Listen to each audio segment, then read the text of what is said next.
नाजरीन, आज की खबरनामा में आप सभी का खैर मकदम है। फ़िलहाल सारी दुनिया बिलखुसूस आलम इस्लाम की तवज्जो का मरकज़ मक़बूज़ बैतुल मुक़द्दस बना हुआ है, क्योंकि यहाँ पर 2 दिनों से इस्राएली फ़ौज की जानिब से मस्जिद अक़सा में नमाज़ पढ़ने वाले मज़लूम फ़िलिस्तीनी नमाजियों पर मज़ालिम ढाए गए हैं और उन्हें रबर की गोलियों को निशाना बनाया गया है। और आज रमज़ान की 27वीं शब भी इस्राएली फ़ोर्सेस और फ़िलिस्तीनी नमाजियों में झड़पें हुई, जिसमें 100 से ज़ायद फ़िलिस्तीनी ज़ख्मी हुए हैं।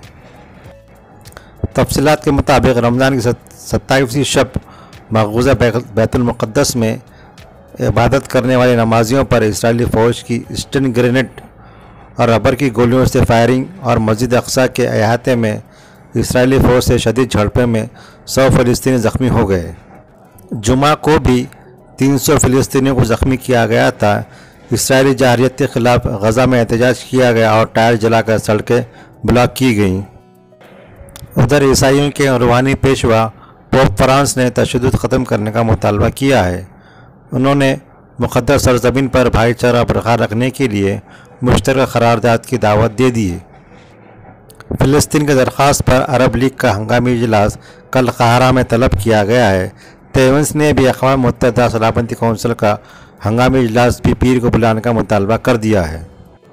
सारी दुनिया में इसराइल की इस बर्बरियत की शदीद मज़म्मत की जा रही है। तुर्की के सदर रजब तैयब अर्दवान ने फ़िलिस्तीनी नौजवानों पर मस्जिद अक़सा में रबड़ की गोलियां फायर करने, ग्रेनेड से हमले और तशद्दुद पर इसराइल को दहशतगर्द रियासत करार दे दिया। इस्तांबुल में एक तकरीब से खिताब के दौरान तुर्क सदर ने तमाम मुसलमान ममालिक और आलमी बिरादरी से इसराइल के हवाले से मौसर इक़दाम करने का मुतालबा किया है। सऊदी अरब और मुत्तहिदा अरब इमारात ने बैतुल मुक़द्दस में इसराइली फ़ोर्सेस के हमलों के बाद फ़िलिस्तीनियों को इनके घरों से बेदखल करने की तल अबीब के मंसूबों की मज़म्मत की है। वाज़ेह रहे कि मशरिक़ी यरूशलेम में शेख जर्रा इलाक़े की गलियों में 10 रोज़ से फ़िलिस्तीनी और यहूदी आबादकारियों के दरमियान लगातार कशीदगी जारी है, जिसका पस मंज़र यहूदी आबादकारों की जानिब से फ़िलिस्तीनी ख़ानदानों के ख़िलाफ़ दायर किया गया मुक़दमा है, जो एक तवील अरसे से जारी है और इसकी वजह से फ़िलिस्तीनियों को अपने ही घरों से बेदखल होने का ख़तरा है। शेख जर्रा के रिहायशी भारी अक्सरियत से फ़िलिस्तीनी है, ताहम इसके पड़ोस में एक मुकाम मौजूद है जिसके बारे में यहूदियों का मानना है कि यहाँ एक कदीम आला काहन साइमन जस्ट की खबर मौजूद है।